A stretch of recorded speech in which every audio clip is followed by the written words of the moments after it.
So welcome to this event. This is Broken Startup Scene. We're going to be talking about the state of green business and startups in Toronto.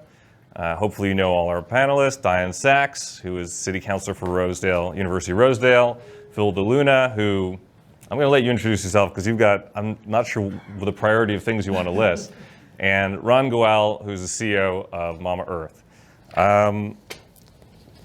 Phil, does anyone want to do a self-introduction first, or? Who are you? Let everybody else, and then it'll come back to me. Don't worry, we'll get around to that. Phil, do you want to introduce yourself? Sure. Thank you for having me, first of all. It's a pleasure to be here. I'm Phil DeLuna.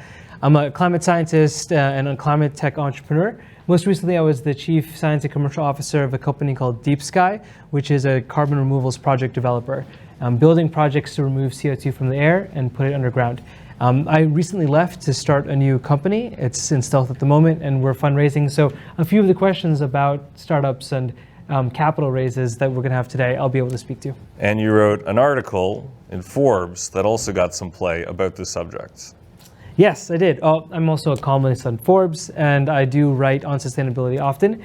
And in fact, I wrote a couple of pieces recently, one of which was about how Toronto has an opportunity and is emerging actually as a climate tech hub. And a lot of that has to do with, as I'm sure we'll talk about, a response to what's happening in the States. Ron, Diane, do you want to add anything to your intros? I have a very long bio, you can look it up. Ron? I founded and run Mama Earth, which basically is an online farmers market, and the best farmers market, think like Dufferin Grove or Brickworks type of farmers market delivered to your door. Okay, so I am Mark Goldgrub. I'm the founding lawyer of Green Economy Law Professional Corporation, which is a Toronto-based law firm focusing on sustainability, psychedelics, and housing. We work with green businesses. Funny combination. It is. We work with green businesses and nonprofits. We also, as part of our litigation practice, we also deal with environmental law matters, although primarily in terms of our sustainability work, it's with green businesses and nonprofits. So, all right, we're going to get started. My first question for the panel today, and I'm going to let everyone answer it just in order of your distance from me, is about the state of green startups in Toronto. I began green economy law right at the start of 2020, February 2020, great timing. Back then, I noticed a lot of people starting green businesses in Toronto and elsewhere in Canada. But now, a couple years out, post-COVID, and in this world of Trump 2.0, amidst the economic trade war and geopolitical uncertainty, I am basically not hearing anything about green startups in Toronto anymore. So I'm wondering what the panelists' perspectives are. What are you seeing in terms of the state of green startups in Toronto and across Canada? Diane. So there's still a lot of people trying to start businesses. There's a lot of money still going into green tech, clean tech businesses. Hot off the press, the stats we got this morning was that in the last year, it's been $440 million in Canada go into clean tech businesses, both startups and growth. That's down about 30% from the previous year. And there's, and I'm sure it's down quite a bit from before COVID. COVID broke a lot of things, and Trump is breaking many, many more things. Plus we have inflation and we have high interest rates. And so it's a tough time for lots and lots of people. There's a lot of uncertainty. People are less willing to take risks when there's uncertainty. And, you know, over my career, which is about 50 years, there's been lots of times of uncertainty and retrenchment and terror. And this is one of those. So. Okay. Yeah. All right, go ahead. All right, just to make sure we can get through all the questions that we have in the time that we have. Phil, are you seeing anything different? Yeah, sure. So just to follow on, I mean, I think we have to remember where we are in this moment in time. 2 years ago, or even a few years ago, interest rates were very low. There was a lot more capital flowing in general. The economy was roaring in many different ways. Today, right now, to the point of uncertainty, that just means that capital is being frozen a lot more. There are lots of green startups and green companies that, frankly, are struggling to continue to survive, that raise capital earlier. But the ones that make it through this moment are going to be that much more resilient. every economic downturn creates consolidation, which ultimately is a healthy thing. Just to echo all that, basically, I mean, I think generally speaking, for startups writ large, not just green startups, I think it's a tough capital raising environment. Outside of anything that's AI centric or AI native, you're not seeing much capital flowing there. But I will say, I think that the backlash against any risk taking on the impact side or ESG side is even bigger than just generally investing in businesses. So I think maybe because of what's happening around the world, there's this general sense that people are not as certainly publicly committed to moving the world forwards in social, environmental criteria. And in the US especially, that's like people are really worried about backlash, right, against if you have a DEI initiative, if you have any kind of explicitly green initiative. I think there is an element of fear that's there. Okay, so we know it's a challenging time. We all agree it's a challenging time. What can Toronto do to start turning that around? What can Canada do to start turning that around? Councillor Sachs? Well, there are, I mean, first of all, you asked us in preparation to think about green and social impact, and those are different. There is much less interest in social impact investing, much less interest in that. I do still see quite a lot of interest in specifically green investments if they meet a business need and provide environmental benefits. They have to do both. There definitely are some significant things the federal government has to do, need to do, like the sustainable investment. What's the word I'm trying to? The taxonomy that's been promised for years and years and still hasn't come out. A lot of us voted for Carney because of his green credentials, his green commitments, and he seems to have left those in his back pocket since he became prime minister. I keep waiting to see some of that. SDTC was, had a huge amount to do with why 10% of the global clean tech companies for year after year have been coming from Canada, and the current replacement doesn't do what it did, doesn't provide capital doesn't fund capital, isn't nearly as good, and so there are some critical things for the federal government to do. For the city, the big thing at the moment is the backbone that's left of our climate plan, Transform TO, is the building emission performance standard. And right now, the consultation should be on about it, and the mayor is having cold feet. So I suggest that all of you and everybody you know should be writing to the mayor and writing to your councillor and demanding that she get on with it. This has been committed for a long time. The staff are ready to go, and the mayor's holding it up. So she needs to hear from lots of people in lots of different parts of the city, not just the usual suspects, that this is important, that she needs to let the consultation happen. Just to be a little bit fair to the current time and state, especially when it comes to the federal government and the priorities, we are in unprecedented times. Not a week goes by that we don't hear a flare-up of 51st state rhetoric talk. And it will be difficult for any government to deal with revitalization of their economy and moving forward with sustainability when you feel so fundamentally threatened in your sovereignty. And so I myself have been disappointed not to see a stronger push for sustainability, energy transition, green technology coming from the federal government. I also don't blame them for what is happening and the craziness that's going on in the States right now. I think a lot will come to light, and hopefully we'll see a lot more in the budget. The federal government chose not to release a temporary or short-term budget in June, and so the first real big test of what the priorities of this government will come this fall. Now, in terms of what Toronto can do, I think ultimately a lot of people want to build businesses in Toronto because it has incredibly strong research and technology ecosystem, amazing workforce, talent, etc. But frankly, it's a high cost of living city. And when you want to build new businesses or new technologies, especially those that are hard tech, there simply isn't enough space within the city, whether that's lab space, whether that's warehouse space, or whether that's space to pilot, in order for these new technologies to deploy. And so I think a lot could be done, frankly, in looking at what are the pieces of real estate, or what are the buildings that could be repurposed to support technology innovation, pilot programs, and these sorts of things in a more sustainable way. The demand for technology development, innovation, and lab space, especially coming out of the universities who are trying to move themselves, these startups, out of the university environment and into the real world, that demand is really high and it's not being met.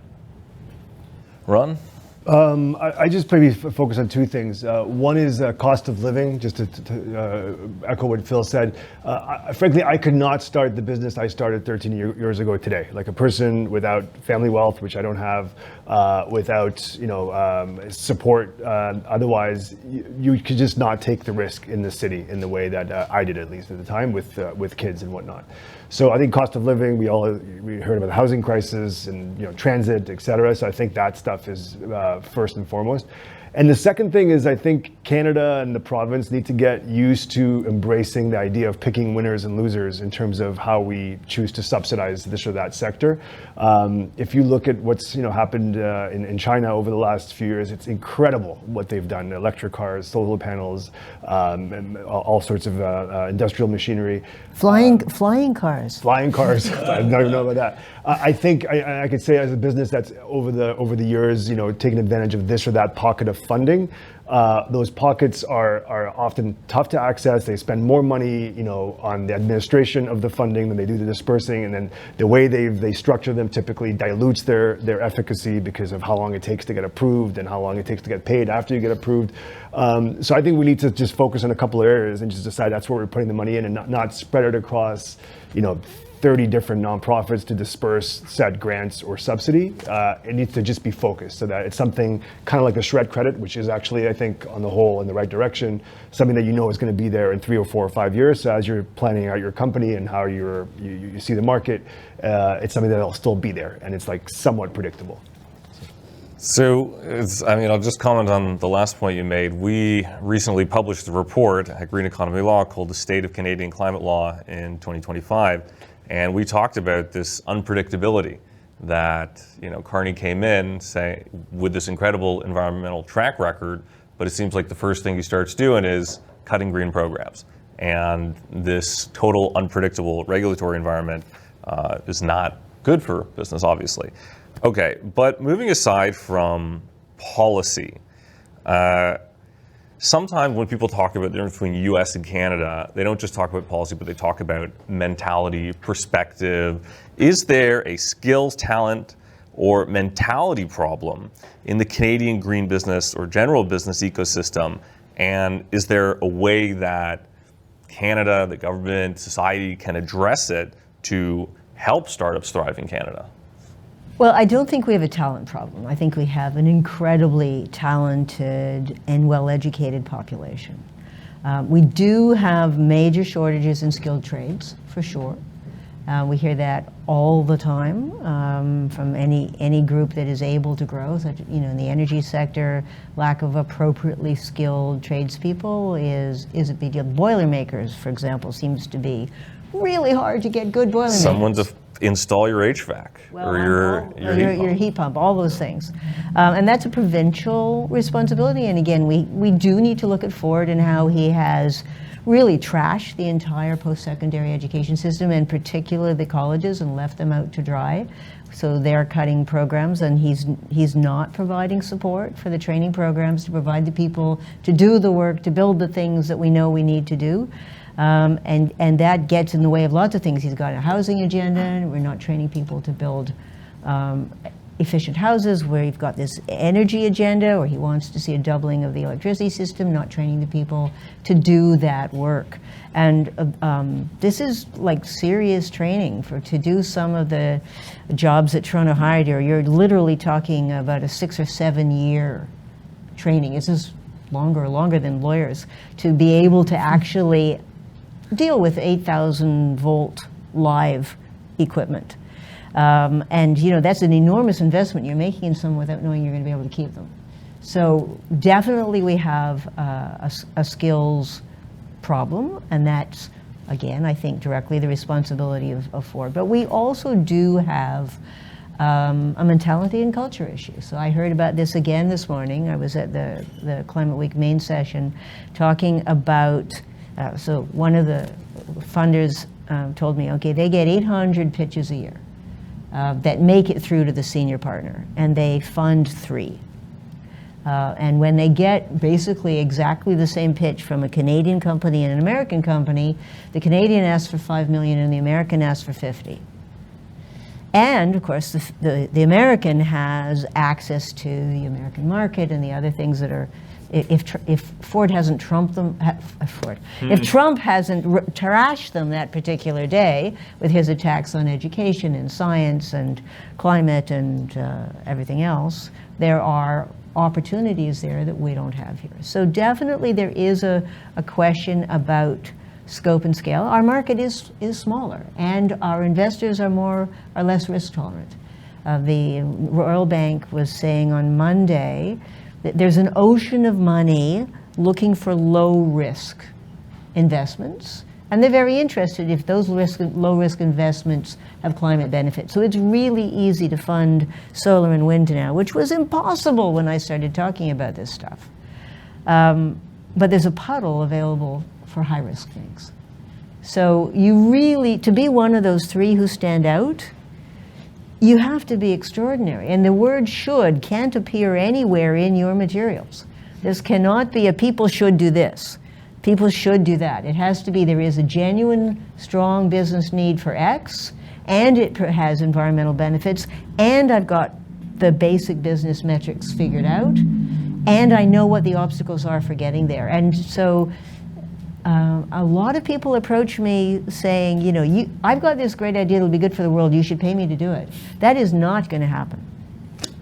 Yeah, I mean, to that point, everything that was low risk today at one point was high risk. That is the nature of technology development. And so while there's a huge amount of capital, and oftentimes, to your point on what this mentality gap is, really I think it's a risk tolerance gap, unfortunately. If you go around, and Professor Ajay Agarwal had said this multiple times throughout his programs at Creative Destruction Lab and others, but he starts off his speech by saying, you go to the top universities in Canada and you ask the top students at all those universities, what do they want to do? They say, I want to go work at Apple, I want to go work at Google, I want to go work at Meta. You go to the top universities in the States, you ask them, what do they want to do? They say, I want to be the next Apple, I want to be the next Google, I want to be the next Meta. And we have to ask ourselves, why is it that we have that self-limiting perspective on how big we can be? This notion that Canada is limited because of its size or its population or its scale is something that we've heard over and over again, and we've let it allow us to limit the possibilities of what innovation and imagination can be. I think it's starting to change. And I think, for example, in the field of AI, everyone had said that, and it is true, Canada was a leader and a pioneer in AI, and a lot of our fundamental research in AI here in Toronto, in Montreal, and Edmonton continues to be world class. But what happens is the US, with their capital, with their networks, with their reach, poach all of the talent and then bring it there. And so the question then becomes, why is it that they have the capital and the talent? Because they have companies and customers that are willing to take a risk on new products and willing to buy things from startups. In Canada, we don't have that as much. The vast majority of emissions are industrial emissions, which means that the solutions have to address industrial problems. And it's true. Some are. Well, I mean, from a CO2 emissions perspective, the vast majority are coming from industrial emissions. And if these industries don't want to change or purchase solutions from startups, then where do those startups go to make money? Where do they go for their business model and sell their product? Oftentimes they go to the States. CEO Ron Goel. I'm not sure how much I have to add, but I do think the biggest question to me is how do you change the norm? And I face this, in the food side, where how do you create a culture in Canada that values food more in the way that you do in like a France, that people care about the provenance of the food and how it was made. And I think with entrepreneurship, I'm from Israel originally, like a famously entrepreneurial country, and you lack that here. People aren't as willing to, take the big leap and think outside the box, et cetera. I mean, one thing I have noticed is that often when governments do put money just at play, just going back to my former theme, they'll do it through very traditional channels. So for example, they'll put it through EDC or BDC or Farm Credit Canada, or somehow leverage the banks to help disperse the funding. And I think that creates this, like, these are the same players that are like, they're the gatekeepers, the status quo essentially. It needs to be something, I think, different, where you're not looked at. I remember we applied for a BDC funding at some point, and it was like they were running through the same process they run, which is like, are you cash flow positive? I mean, we're like at the time we were like a startup. We're like, no startup is cash flow positive. Like, this is like, you're looking at this from the completely wrong lens. So I think part of it is that we have this like respect for the status quo, which in some ways is good. It's what makes this a great country, and for the rules and there's a conservative bent, I think, to our culture.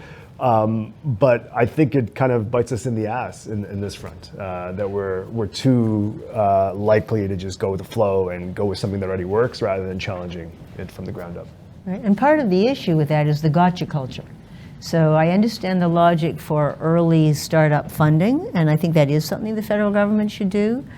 But if you think about, Obama and the, was it 90 billion or something that he put in? Solar City? Well, exactly. So he sowed the seeds for part of this extraordinary improvement in solar we've seen since then, but some of the bets went bad. I mean, that's what you expect when you fund early businesses, right? Mm-hmm. Some of them are going to go bad, and he was hounded for wasting public money by some of it failing. And the outrage gotcha culture is so much more toxic now than ever before, and more rapidly amplified. So whatever natural risk tolerance government has, which is a great deal, the gotcha culture makes it much, much, much worse. Mitt Romney, in his debate with Obama, and one of them, he included in the same line as Solyndra Tesla, which at the time was not doing so well. It's gone through several layers of irony, that comment. Anyways, I could talk about this so much, this subject about mentality. I go to green drinks and I talk to everyone. I say, oh, what do you do? What do you do? I work for TD. I don't meet any startup founders. And I go to WeWork in Brooklyn, and every other person. They don't have time. I don't know about that. I don't know if I agree with that. Okay.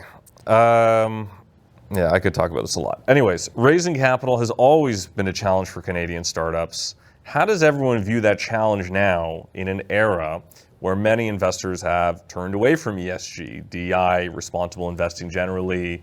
I want to add something to this question that I've been reading about New York Climate Week, and I found it very interesting that they said, nobody's talking ESG, nobody's talking DEI, everybody's talking energy security, AI, and they basically changed the whole language about it. So anyways, I'm going to let everybody comment on that. Diane?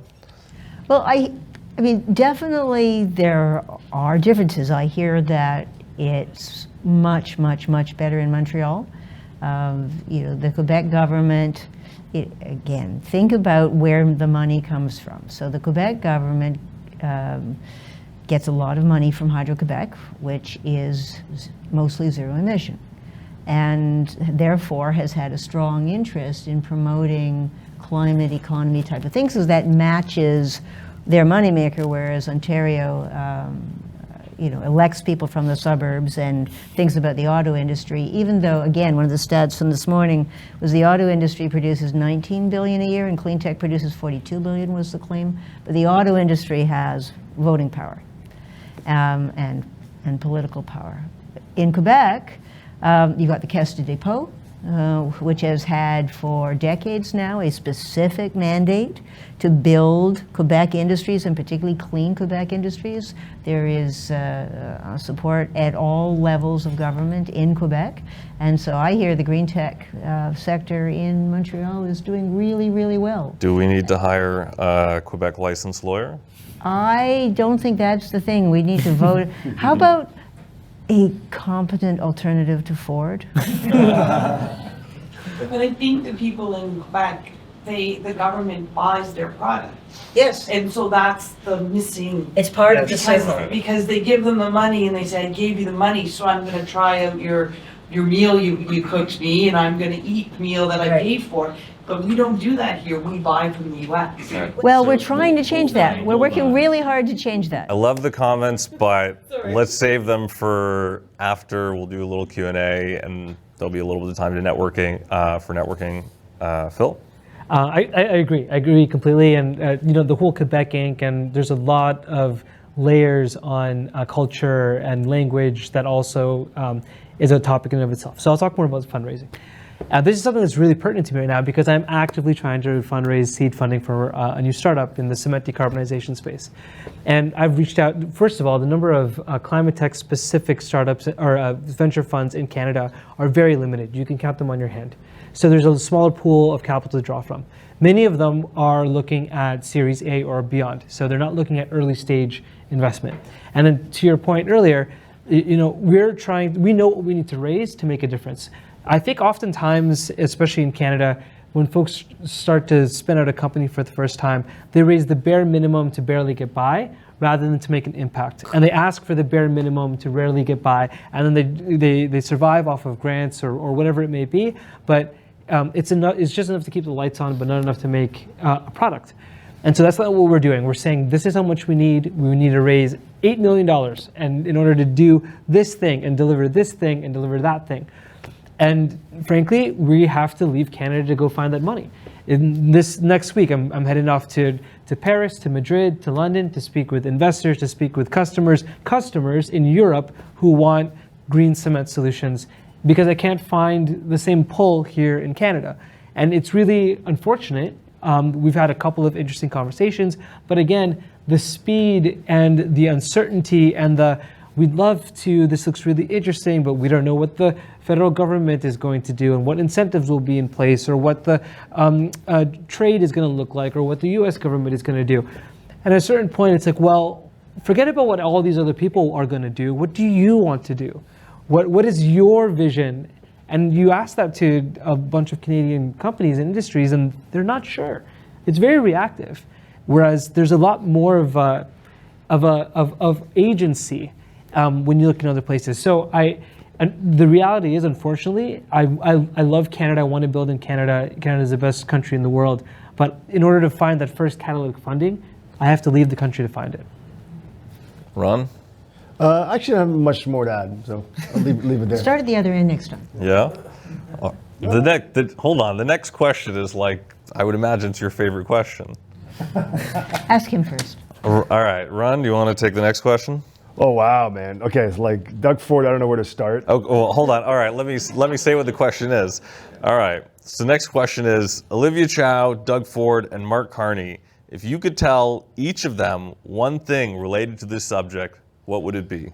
Ron? Okay, Mark Carney, I don't know enough about because I feel like it's, like you said, the budget's still not tabled and all that, but I will say pick winners, which it sounds like hopefully is in the works so that it's actually focused.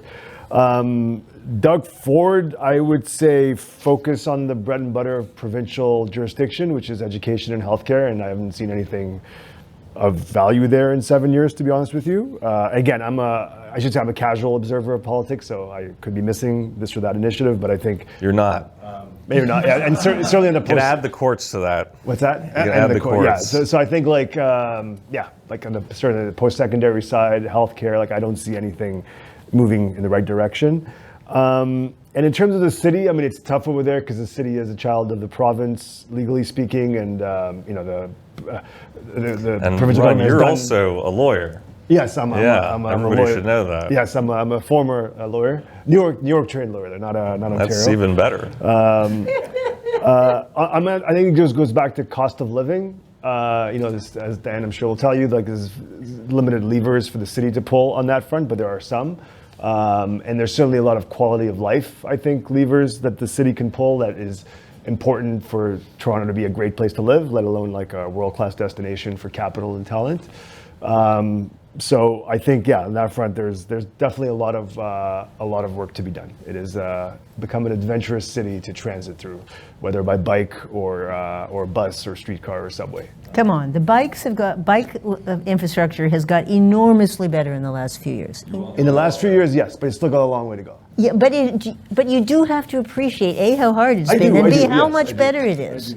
I do. No, I do. It is much better. I guess I've lived in New York. I've lived in Holland. I've lived in Tel Aviv. Like places like bike infrastructure is Yeah, like. if we had a less hostile provincial No, I agree. government. I was saying. I think the city is like handcuffed to a large extent. Yeah. I mean, man, I could get into this subject as a former cycling activist. The amount of angry emails and letters I had to send to the city to get the most tiny, infrastructure improvements Sometimes made. angry emails aren't the best way. But anyway, moving right along. Unfortunately, in government, we talk about this gotcha you culture. you and I disagree about this. Well, anyway, yeah, we okay, do disagree, all right, but anyway. that bike infrastructure human, there, It's human beings. right by Scotiabank, would not be there if I hadn't basically, I know, but it's human beings delivering this stuff, and when you scream at us, you do not increase our likelihood of doing things for you. That bike lane infrastructure right in front of Scotiabank would not be there right now if I had not gone, completely bonkers on our city staff for months. I disagree, but anyway, go ahead. Your turn. Okay, Phil. I would tell them all three of them the same thing, which is if you ignore climate today, we are all going to pay for it tomorrow, and that regardless of what They don't trade care war- about that. and that's the thing. They don't care about it. That's not a winning argument. Well, I'll tell you this: it's not a winning argument, but it sure as hell is a losing It's proposition. true, but it isn't a winning argument. Yeah. Well, regardless, that's what I would tell them. Okay. I mean, well, first of all, for Olivia, I've already told you what I think is the most important thing for you to do. Tell is, us more. I think there's a couple more things you're probably telling Olivia that you haven't mentioned. Yes. Well, there's many things, but in terms of the most important thing is the building emission performance standard. Absolutely. That is, this is to set a maximum emission limit for existing buildings, and the proposal is that starting in 2030, the 15% worst buildings would have to improve. And then scaling up from that.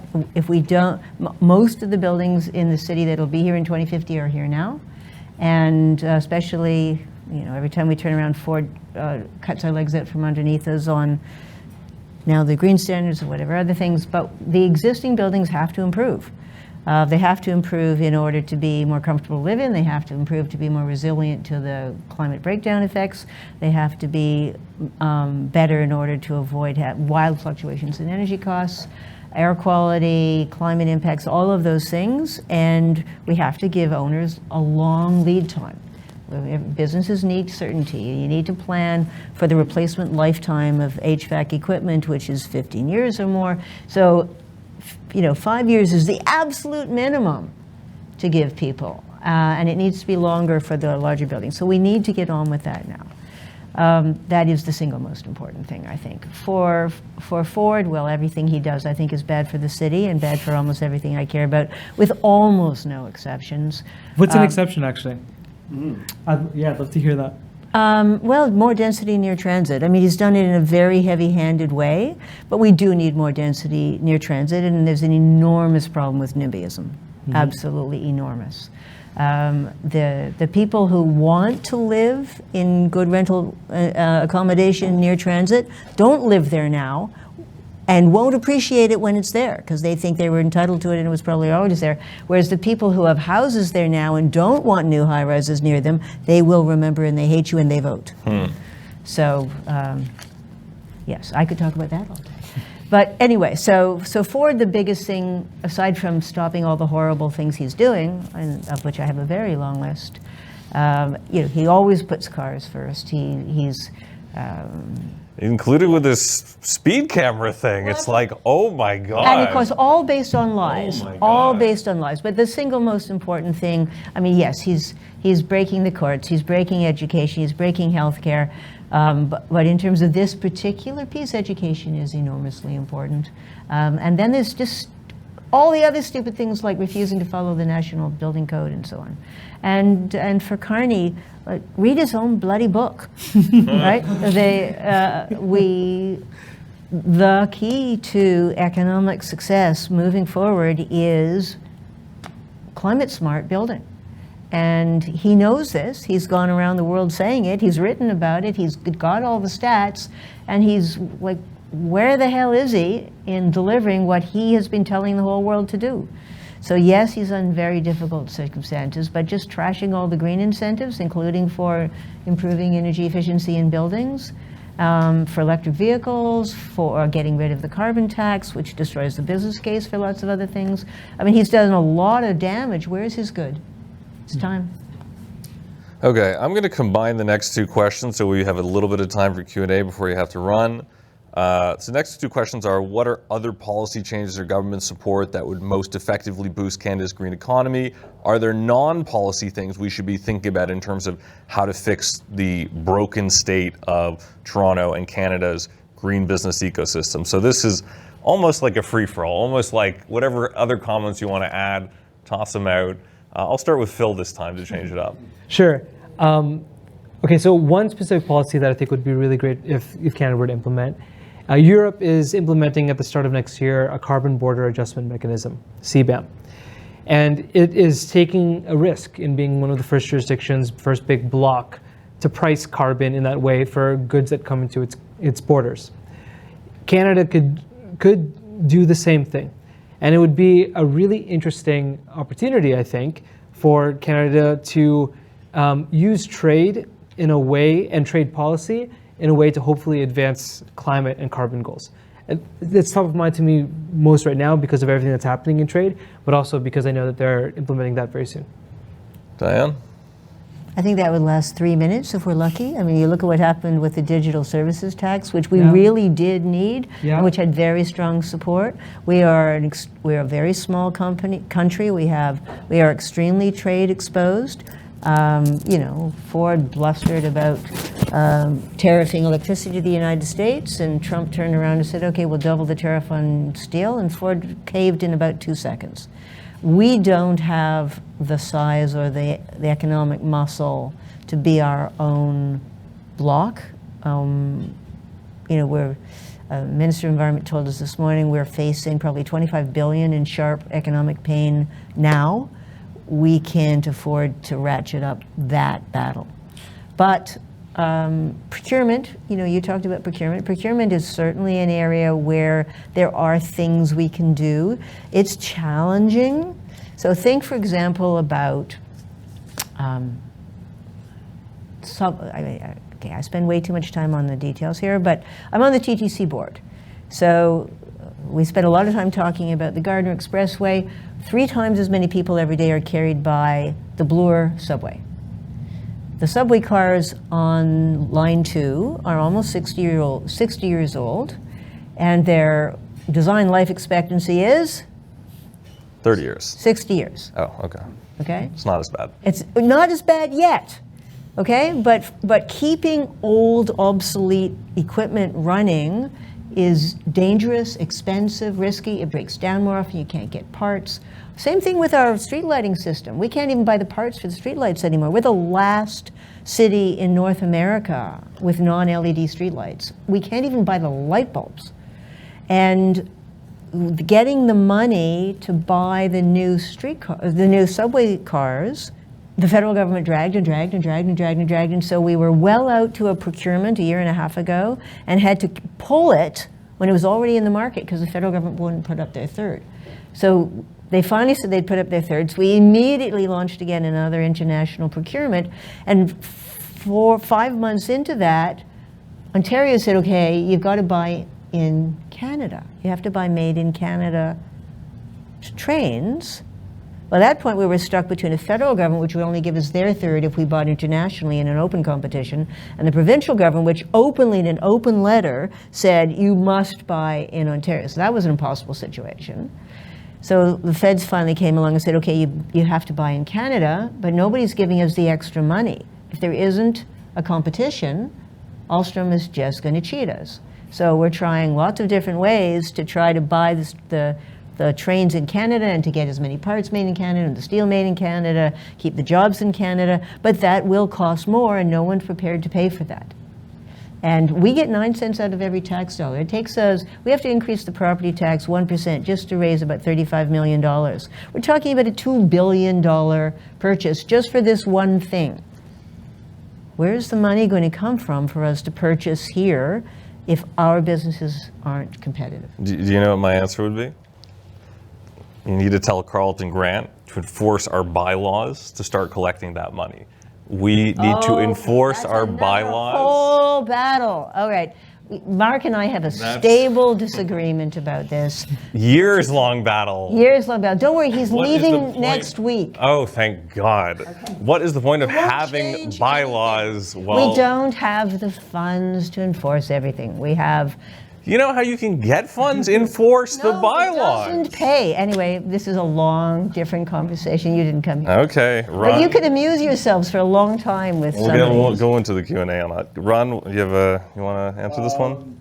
Yeah, maybe I'll change it up a bit and focus a bit on the non-policy stuff. So, one thing that strikes me is Canada's structure is such that very few families control a lot of wealth in this country, certainly relative to a lot of other kind of advanced economies. Like the Westons, the Thompsons, like you name it. There's a few families here that control quite a bit of wealth. What I haven't seen is much leadership from the family office world and from the families on a lot of these issues. And you see in the States as pledges by Warren Buffett and Bill Gates to donate X amount of their wealth after they die or even before they die, and a lot of it's for charitable purposes. What I say is this: show some leadership on this front, Rich. And we are getting some, the Lawson Climate Center. We were just there celebrating that. That's a $50 million gift. We need more of that. Yes, we need a lot more of that. And I think, again, there's a stupendous amount of money. And I was going to say, it's to me at least, it's a lot of the issues that we're facing. It's less about putting it into the charitable nonprofit sector as it is deploying it as risk capital for Phil and like-minded entrepreneurs who could hit at these problems in a scalable manner. So that's why I see day in, day out. I've pitched a lot of these investors. A lot of them are very, very conservative, only looking for often investments that are complementary to their existing empires, that are often like asset-backed, like real estate and things of that nature. I think they need to step up because there is a lot of money out there that they're sitting on, and frankly, screwing up our economies in other ways, because making it less competitive, because there's oligopolies all over our economy. So at least from the windfalls that they reap from that, diverted to climate tech and other important investments. Back to Harper and his evisceration of the tax code and using the Canada revenue to punish nonprofits. So we're at about 2. We got through the questions. Do you? I can take one question, then I gotta go. Okay. All right. We will enter the Q&A period. If you speak, you should be prepared to be on a podcast and consent to all that goes with that. Okay. Does anyone have one question for Councillor Sachs? Can you, and please speak up as loud as you can. So my question is related to what Warren said now. How can we ensure that patient capital comes from private capital, basically? Most of the funds that fund impact investments all around the world, especially in the US, across Asia, most impact investments come from Europe. They're from private capital. How can we make sure that the same thing happens in Canada? Like you said, there are these big families with money. I don't want to mention names. They have family foundations, they have VC funds, they have PE funds, whatever. They have large corporations. How can we encourage them to deploy some of this capital, even if it's just 0.05%, into green investments at the very early stage? Not Series A, not Series B, not when a company is like this guy. Again, something very early stage. So, okay. If I'm understanding the question correctly, I'm going to restate it so that it's easy to hear on the recording. You're saying, how can we encourage, motivate, incentivize private capital to invest more in green businesses in Canada? Is that about right? Is there a policy angle to that task cuts for those investments? Councillor Sachs? Well, there's obviously important things you can do with the tax code. I was a tax lawyer 100 years ago. And you have to think about there's private capital that's philanthropic, like the Lawson Center money came from their family foundation, which can only go to charitable purposes.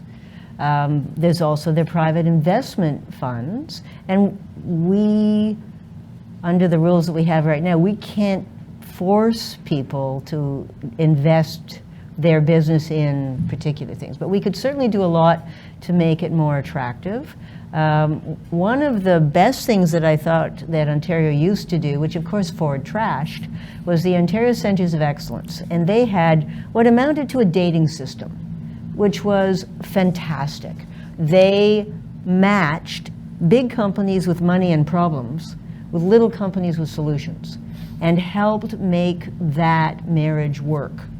And again, there was some government funding to help. But a lot of the work was done through the careful vetting, making sure that you had a company with a genuine solution, that there was a reasonable chance it would work, and then bringing it to the right potential customer. And that was not an expensive thing to do, and it was really valuable, and it was starting to produce enormous results, funded by cap and trade, powered by cap and trade, which of course Ford trashed. We still have cap and trade. We just call it the EPS, the Emission Performance Standard. I know, but it's true. But that at the system that we had at the time worked really well and was opening a lot of doors, getting a lot of things tried. And from what I saw, there were a lot of smiling faces. And we could do it again. And then you've got a business case. And remember what I said at the beginning, what we need is a good business case solving a real problem. And big companies have lots of real problems with environmental benefits. There's definitely a big need for that still, and money will flow. Remember what I said about the ocean of money looking for low-risk things. If we can help make these things simpler, more straightforward, money will flow. Okay, hold on, do you have to go? Okay. Thank you, everybody. Thank you for Councillor Sachs. Thank you for your participation in this. Really appreciate it. You'll hear more complaints from me in the future, I'm sure. But we will continue the Q&A. We'll take a couple more questions with the remaining panelists. Good to see you, Shinatova. Good seeing you. Thank you. Do either of you want to chime in on that? Sorry, which one? The question about how do we get private capital? I honestly don't know. And the reason I say is I think I'm in a bit of I don't know, in this moment where I haven't synthesized what I think about the world, and we talked a bit about this initially, is, I guess I have less faith in the power of the law to coerce people to do certain things, and that's kind of what you're meaning, like to say, hey, you have to invest X amount of your wealth. And much more in because a lot of times those are like Pyrrhic victories and they get rolled back by the next government who's ideologically against it. So the thing I spent a lot of time thinking about, and I don't have any big insights to share, unfortunately, is that how can we make this happen at the level of norms where it becomes a part of you're just embarrassed to not have this, right? In the same way that Warren Buffett did with a lot of the billionaires a few years ago. I think it's less with the newly minted billionaires, but at least with that generation. I spent a lot of time thinking about that. How do you create these norms that, these family offices, once you've got enough money for your great-great-great-great-grandchildren, how do you spend your next incremental, or how do you invest your next incremental dollar? Yeah. I think the one small added piece to this is that a lot of these family offices really cherish and value their privacy. They don't actually want people to know what they're investing in. And so the reality is there could be much more investment from these family offices into green projects or green technologies or new businesses that we simply just don't know about. And I'll give an example of that. CREO is a syndicate of family offices that are devoted specifically to invest in environmental causes. Do I think it's enough? Absolutely not. Do I think we need more? Yes. But all is to say, the family offices specifically, it's a very opaque world. And I think that what we should be looking for more is private capital of all stripes participating in the sustainable energy transition, not just one asset class. Okay, we'll take 3 more questions so we have some time to schmooze. I don't think anybody ate the pizza. I do hope everybody have... So I do want to give everyone time to have this pizza, which is probably cold now, but I'm actually going to eat some of it. Okay, 3 more questions. Who has one? Yes. This is, me just kind of playing catch up because I don't know a ton about this stuff, but as I'm listening, it seems like a few times we've kind of been talking on the Canadian side about the green investment startup space and then jumping over to comparing it to the US, but like the overall investment space, not necessarily green investment in the US. We're kind of comparing a bit of apples and oranges. Do you guys know much about that? Like, is it different there? I know that the investments world is different in the US, VC world is different in the US. Is it different in the green space as well? Are there unicorns coming out of green investment in the US? I mean, we're, Tesla and Google, and you can name all the big companies, but what about on the green side coming out of like Silicon Valley? Yeah. To your point, it is different and not. And what I mean to say that is green or clean technology in general around the world is having a hard time in this exact moment, especially because of what's happening in terms of policy changes in the States, which is causing a lot of the focus and shift, as was said earlier about New York Climate Week, towards energy security, AI, et cetera. And a lot of that is because a lot of the investment is just going towards this huge AI boom and this bubble. It's really sucking the oxygen out of the room for everything else, whether that's healthcare or pharma or clean technology or hardware or quantum. Everything is going to AI. So I think that's one small piece. In terms of, are there unicorns in clean tech in the States? Yeah, there are. And there are quite a few others. There are companies like 12, an e-fuels company. They take CO2 and they turn it into fuel for jet engines. They raised $750 million recently, so they're valued over $1 billion to build their first plant, as an example.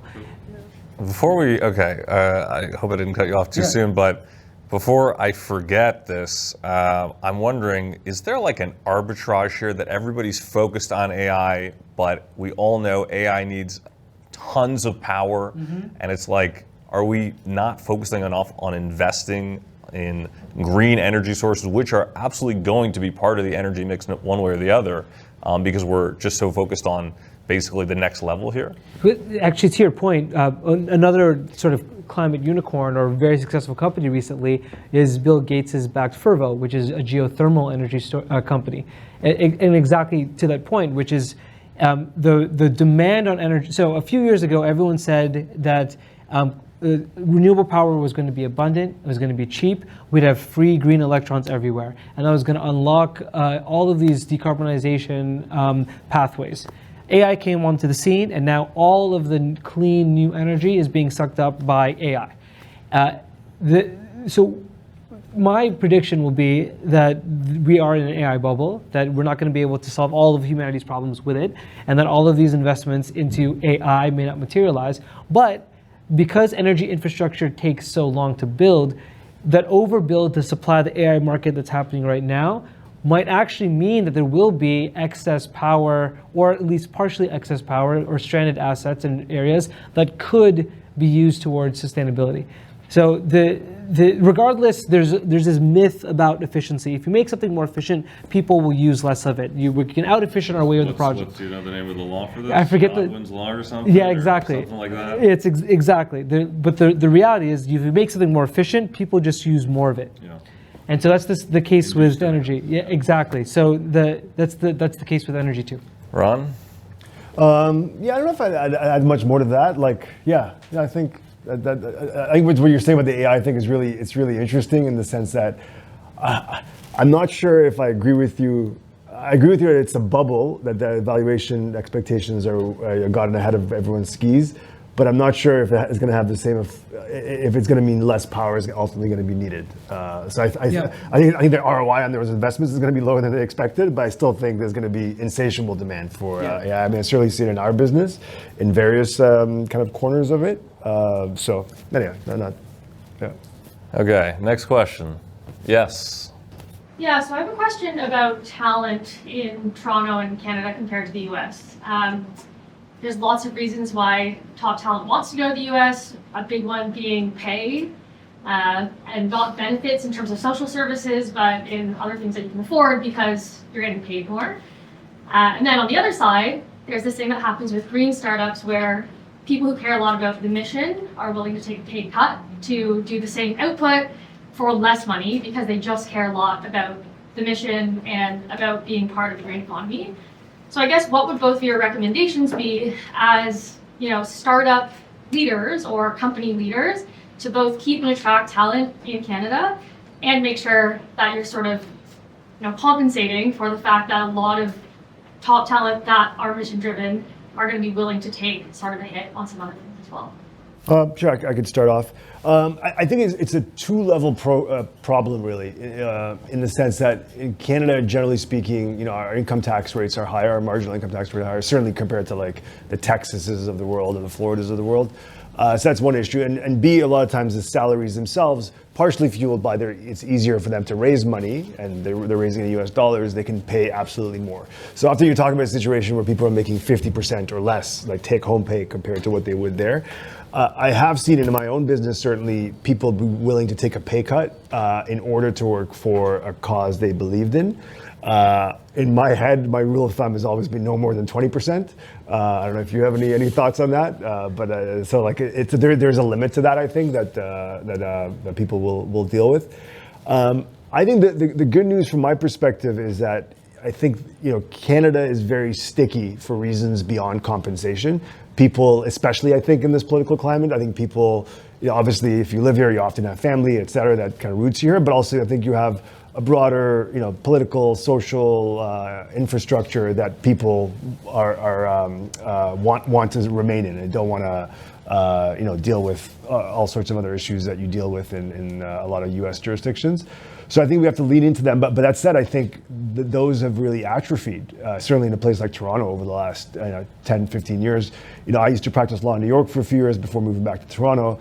And when I moved back, part of the reason was, the cost of housing was affordable relative to New York, certainly. Medical healthcare system was decent, education system was decent. We were having kids. Like each of those three key things are not quite where they used to be. Like I'm not saying it's a complete disaster, but it's certainly not as competitive as it used to be. And that's where I think the provincial government in particular has really dropped the ball. Like there's a lot of work that needs to be done. So I'm not sure if that answers your question, but I do think like we have a lot going for us. It's not like just because somebody's making double as much and paying less tax, then it's a lost cause. But it does mean we all have a lot of work to do. I'm going to chime in also. I hope I'm not basically forgetting the question at this point. I think there's definitely my favorite word, arbitrage. I think there's totally a talent arbitrage that if you are running a mission-driven company, there's a lot of people, millennials and Gen Zers, who, and I see this with the people that we work with, who want to do meaningful work. But I think that there's not enough people in Canada who want to lead those companies. There are people who want to work for these companies, but there's not people who want to start these companies. And a lot of the people who want to start these companies go to the US. And when we have somebody who starts a really great company in Toronto, two that come to mind for me, which I pay a lot of attention to, are Othership and Planta. Although Planta, the ending of that maybe isn't as great, although they're still around. The first thing they do is expand to the US. Their second location is not in Montreal, it's not in Vancouver, it's New York. And Green Economy Law's second office is also going to be New York. And when I go to New York, when I go to San Francisco, like the people I meet there, it's a different mentality. People want to take those risks, want to start companies. But in terms of the actual things we have here in Canada, the healthcare is a huge thing. Huge thing. Makes starting a new business way easier when everybody has healthcare right there. You don't have to pay for it. In addition to that, we have better laws in terms of contractors versus employees, that Canadian courts are way more deferential to a contract that says this is an independent contractor. In the US, states will take it upon themselves to enforce those laws. Ontario, I've never heard of a case where Ontario says, this is not a independent contractor contract, this is an employment contract. It doesn't exist here. To me, I also think there's a remote arbitrage. If you're willing to let people work on things they want to work with, where they want to work with, when they want to work with, you can get even more talented people. So I think we have phenomenal conditions here. but we don't have the talent. We don't have the mentality for the people to start those companies. That's what I see. Okay, last question. Okay, I don't think we have a lot. Okay, Emma? I'm wondering whether there's any impact with greenwashing on the startup scene, like in terms of competition or funding, et cetera. It's a really interesting question. I'll say that there's a huge impact on green hushing, actually, and I think you'd mentioned this earlier, which is a lot of corporations are just scared to talk about the work that they're doing when it comes to climate now. And when it comes to greenwashing, I don't think this is necessarily an issue as much as what happens in startups in general is oftentimes startups will exaggerate where they are. They'll hype up their product to get traction. Maybe they haven't hit this milestone. Maybe the performance isn't just there, but they'll pretend that it is. And I think that is pervasive among every startup, but it's also pervasive in green startups too. And I think there's actually a lot of danger in that because, you know, if you're a tech startup, if you're a SaaS startup, and you exaggerate the number of users, the acquisition cost to get more users isn't that much. You don't have to wait 4 weeks for steel to come for you to get a new user. But for clean tech, for green tech, for hardware, there's a real world time cost for that. And if you're not delivering something that you promised to deliver, people start to lose faith in you and also in the sector. So a lot of, an example, direct air capture, a world that I was in before. A lot of startups raised a lot of money a couple of years ago, promising the cost would be lower, that they'd get all these projects built. And they've been delayed, but of course they've been delayed. But investors and people who don't build things or don't know that world feel cheated. And so I see that happening more, which is the expectation versus reality. And startups are guilty oftentimes of hyping themselves too much.